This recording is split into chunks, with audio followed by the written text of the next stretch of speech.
Otep à tous, bien-aimés frères et sœurs. Je n'ai pas compris ça. C'est-à-dire que c'est ce qui fait la une de l'actualité sur la question de la RDC actuellement. Les M23 pleurent. Ils ont besoin d'argent. Ils sont à court de liquidité. Ils sont en faillite. Si c'était une entreprise, ils fermaient carrément et déposaient la clé sous le paillasson. Les M23 pleurent, sollicitent, demandent, quémandent l'aide des Congolais. Les M23 demandent aux Congolais de financer leur... C'est-à-dire que je n'ai jamais vu une telle aventure. Paul Kagame est descendu, mais bon, trop bas, très bas, du jamais vu dans l'histoire de l'humanité. Paul Kagame est réduit à néant. C'est un certain Wakacha plutôt. Ce monsieur, il vivait tranquillement au Canada. Il a dû demander l'asile politique ou je ne sais pas quoi. C'est un Congolais, hein? C'est pas un Rwandais, un Congolais qui a adhéré au mouvement de Corneille Nangaa et de Kagame. Certainement qu'on lui avait promis monts et merveilles. Comme d'habitude, c'est comme ça que ça se passe. Oh ben tu sais, quand on va gagner la guerre, là, toi tu seras ministre, toi tu seras commandant, toi tu seras chef d'état-major. Comme actuellement ce qu'ils font avec les Rwandais, c'est ça. Hein? C'est le vent que Kagame est en train de vendre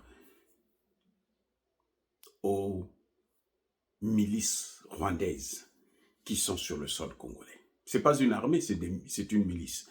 Alors, ce monsieur Wakacha est passé sur les réseaux sociaux. C'est un buzz. Il pleure. Il est dans tous ses états. Il crie, il hurle. Mais dis donc, mais il parle en congolais malheureusement. Bon, je vais traduire un peu ce qu'il a dit. En gros, il dit, vous savez, pour faire la guerre, ça demande de l'argent, hein, les amis. C'est pas facile, hein. Vous nous dites que le mouvement s'est arrêté, le M23 n'avance plus, depuis qu'ils sont allés, ils sont venus, ils ont pris Goma et Bukavu, pourquoi ils n'arrivent pas à Kisangani? Vous croyez que c'est gratuit, mais il faut nourrir ces soldats, il faut leur donner de quoi à boire, il faut les habiller, mais tout ça, ça demande de l'argent, il faut. Yeah. Mais qui t'avait demandé de quitter le Canada, où tu étais tranquille, pour venir rentrer dans une rébellion? Parce que, vous savez c'est quoi? C'est que il y a beaucoup de Congolais, je ne parle pas des Rwandais là je parle des Congolais, de la RDC. Il y en a nombreux, des aventuriers, qui ont, c'est-à-dire que, comme Paul Kagame avait réussi en 96, 97 à rentrer facilement au Congo, alors ils se sont dit, mais donc Paul Kagame est un demi-dieu. On lui a donné tellement de pouvoir qu'il pouvait tout faire. Et ils ont cru que Paul Kagame pouvait répéter ce qui s'était passé en 96. Ils ont oublié qu'on ne peut pas se baigner deux fois dans un même fleuve, ni encore toucher deux fois une substance périssable dans un même état. C'est pas moi qui l'ai dit, c'est Héraclite. Il a volé ça chez mes parents, hein, nos ancêtres, parce qu'il a étudié aussi en Égypte, chez les Noirs. Il a été enseigné par nos ancêtres, donc ils ont tout copié, volé, et ils ont pris la paternité de ces thèses. Mais bref, Héraclite donc dit, c'est ce qu'on appelle la loi de la dialectique. Ce que Kagame avait fait en 96, là, il ne peut plus faire ça en 2024, 2025. Et vous voyez qu'il est en train de se casser les dents. Ben, je suis encore gentil quand je dis il se casse les dents. Il se casse la tête. Puisque vous savez quoi? Ça fait 4 mois que Kagame n'arrive pas à payer les salaires de ses fonctionnaires. Ah, je reprends pour qu'on puisse bien comprendre. Est-ce que le sang est bon? Ça fait 4 mois que ce putain de Kagame n'arrive pas à payer les salaires de ses fonctionnaires. Il fait exactement comme ses alliés dans les autres pays africains, là. Les pays africains qui le supportent, les fonctionnaires, ils peuvent vous passer 4 mois, 6 mois. Les retraités, c'est même pas la peine. Il y en a qui passent des années sans trouver avoir leur pension de retraité, après avoir travaillé pendant 30 ans, 40 ans dans la fonction publique. Incroyable, mais vrai. Donc, Kagame, actuellement, il ne peut plus payer les salaires de ses fonctionnaires. Kagame, actuellement, ne peut plus payer les salaires de ses milices qui sont en RDC. Ceux qui font partie de l'armée rwandaise, pas ceux qui sont des Congolais, qui sont payés par les Congolais, ceux qui étaient encore, qui n'étaient pas encore officiellement reconnus comme étant des M23, ils ont toujours le salaire du Congo. Mais les autres là, ils n'ont pas de salaire. Kagame leur vend du vent. Qu'est-ce que j'allais dire? C'est, hein? Vous comprenez? Il fait croire à ces imbéciles que, vous savez, quand je veux gagner la guerre, là, vous serez chef d'état-major, vous serez général, vous serez colonel, vous serez lieutenant, ainsi de suite.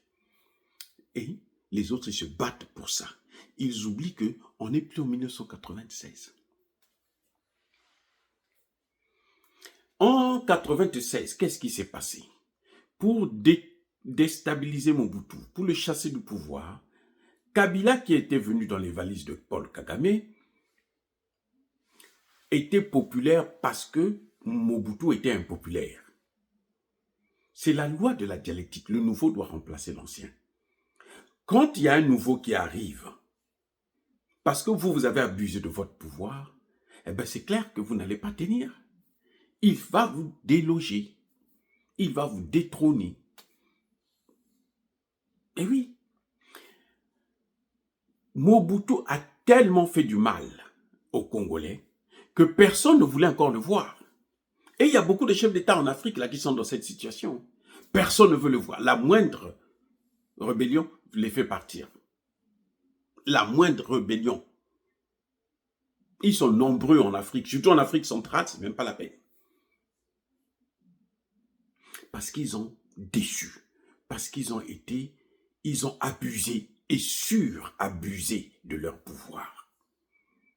En volant, en massacrant et en s'accaparer de tous les pouvoirs. Vous voyez? Et en gérant de façon clanique, ethnique, régionaliste. Vérifiez, tout est hein? C'est un secret pour personne, c'est un secret de Polichinelle. Regardez autour de vous. En Afrique centrale, là, vous allez voir, c'est ça le problème que nous avons.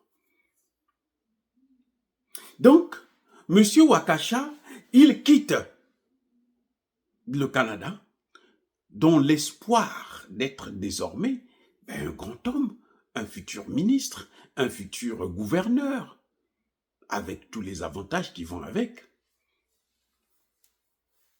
Mais c'était sans compter sur la volonté de Dieu. Dieu a dit, ça suffit. Et oui, Dieu a suscité un homme, Tshisekedi, à qui il a donné le pouvoir, pour que Tshisekedi puisse faire ce que Kabila aurait dû faire. Ce que Kabila, le père, aurait dû faire, et ce que le fils est venu chambouler tout. Et donc, monsieur vient pleurer sur les réseaux sociaux, sur TikTok. Donnez-nous l'argent. Nous, on a besoin d'argent. On ne fait pas la rébellion gratuitement. Il faut l'argent. Nous avons des voitures, mais il n'y a pas de carburant. Mais écoutez, quand vous vous êtes engagé, est-ce que nous en étions là? Question. quand vous vous êtes engagé là, est-ce que c'est nous qui vous avons envoyé en mission? Si c'est nous qui vous avions envoyé, ben c'est normal que vous puissiez venir vers nous. Vous m'avez envoyé en mission, donnez-moi maintenant l'argent. Les hommes de Kagame quémandent de l'argent. Parce que demander, c'est un peu trop gentil. Je dis quémandent. Des becs de monnaie. C'est devenu des mendiants de l'argent pour la rébellion. Comment pouvez-vous? On n'a jamais vu ça dans l'histoire de l'humanité. Que quelqu'un puisse demander l'argent pour qu'il puisse faire une rébellion. Hey, il crie sur les Congolais. Il dit, mais alors, vous croyez que c'est gratuit? Il faut l'argent? Donnez-nous l'argent. Nous avons besoin d'argent. Mais alors, il est dans tous ses états. Il a perdu le sens. Il a perdu la raison. Bien fait pour lui. J'espère que le gouvernement canadien va voir cette vidéo, va voir cette photo, pour dire que mais ça c'est un bandit, il est ici, on l'a reçu ici, et puis c'est lui qui va aller massacrer des gens là-bas. Nous, on ne peut pas soutenir ça. Ce monsieur-là, on l'interdit de revenir ici. Ici aux États-Unis, surtout avec Trump, là, dès qu'il a un dossier comme ça, il va te dire non, ne reviens plus, reste là-bas. Tu as choisi d'aller faire la guerre là-bas, d'aller massacrer des innocents. Va maintenant, reste là-bas. Que Kagame te paye. Va habiter à Kigali. Vous savez que Corneille Nangaa n'est plus à Goma. Corneille Nangaa est plus à Kigali qu'à Goma. Parce que la situation les dépasse. Là, je reprends. Les amis, écoutez. La situation dépasse Corneille Nangaa. La situation dépasse Kabila. La situation dépasse Kagame. Surtout avec le passage. Je dis passage c'est trop gentil. Non, c'est pas un passage. Une escale. Avec l'escale de Massad Boulos au Rwanda, à Kigali. Massad Boulos n'est pas venu à Kigali. Il a fait une escale à Kigali pour donner à Paul Kagame 7 jours pour dégager le plancher, les amis. Les milices de Kagame, les propagandistes de Kagame, le M23 et leurs alliés, ceux qui sont les pauvres qui ont quitté la France, les États-Unis, le Canada, ainsi de suite. Aujourd'hui, ils commencent à le regretter. Ils sont en train de pleurer. Parce que ce qu'ils attendaient, leur rêve est allé en fumée. Soyez bénis, abondamment bénis par le Dieu des Kémis. Maudit soit ce Wakacha là, qui demande de l'argent pour massacrer les Congolais. Déjà, il n'aura pas, ça c'est clair, mais qu'il soit aussi maudit.